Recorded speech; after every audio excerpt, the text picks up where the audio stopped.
Good morning. ഞാൻ രജിത ബാലു. തട്ടുന്തവിലേക്ക് എല്ലാവർക്കും സ്വാഗതം. ഇന്ന് ഞാൻ വന്നിട്ടുള്ളതേ ഒരു കുക്കിംഗ് വീഡിയോ ആയിട്ടാണ് കേട്ടോ.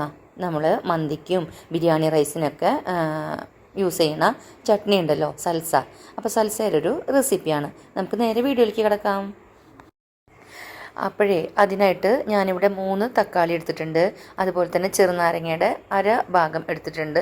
അല്പം, അതായത് ചെറിയൊരു സ്പൂണോളം നല്ല ജീരകം എടുത്തിട്ടുണ്ട്. ഒരു ചെറിയ കഷ്ണം ഇഞ്ചി എടുത്തിട്ടുണ്ട്. അതുപോലെ തന്നെ കുറച്ച് പച്ചമുളക് എടുത്തിട്ടുണ്ട്. എരിവ് അനുസരിച്ച് ഉപയോഗിക്കാം കേട്ടോ. കുട്ടികൾക്കൊക്കെ കൊടുക്കുകയാണെങ്കിലേ ഒഴിവാക്കുകയും വേണമെങ്കിൽ ചെയ്യാം. അതുപോലെ പകരം ചുവന്ന മുളകും ഉപയോഗിക്കാം കേട്ടോ. വെളുത്തുള്ളി വേണം. പിന്നെ അതുപോലെ തന്നെ നമുക്ക് അല്പം മല്ലിയിലയും പുതിനയിലയും വേണം. പിന്നെ ആവശ്യത്തിനുള്ള ഉപ്പും വേണം.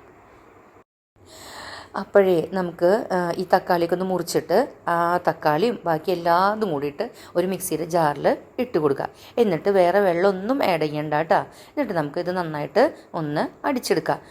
വേണമെങ്കിൽ ഇതൊന്നിങ്ങനെ നമ്മൾ ക്രഷ് ചെയ്യണ പോലെ ഒന്ന് അത്ര ആയാലും മതി. ഇനിയെല്ലാം നന്നായി പേസ്റ്റ് ആയാലും വിരോധമില്ല കേട്ടോ. അപ്പോൾ ഒന്ന് കറക്കിയെടുത്തപ്പോഴേക്കും നമ്മുടെ സൽസ റെഡിയാണ് കേട്ടോ, തയ്യാറായിട്ടുണ്ട്. ഇനി നമുക്കതിലേക്ക് നമ്മൾ എടുത്തു വെച്ചിട്ടുള്ള ചെറുനാരങ്ങ നീര് ഒന്ന് ആഡ് ചെയ്ത് കൊടുക്കണം കേട്ടോ.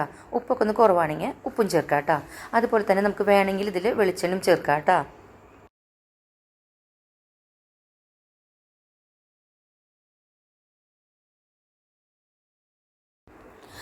അപ്പോൾ നാരങ്ങ നീരൊക്കെ ഒന്ന് ഒഴിച്ചിട്ട് നമ്മൾ നന്നായിട്ടൊന്ന് ഇത് ഇളക്കി മിക്സ് ചെയ്തിട്ടുണ്ട്. ഇനി നമുക്കിത് ഒരു സെർവിങ് ബൗളിലേക്ക് ഒഴിച്ചു കൊടുക്കാം കേട്ടോ.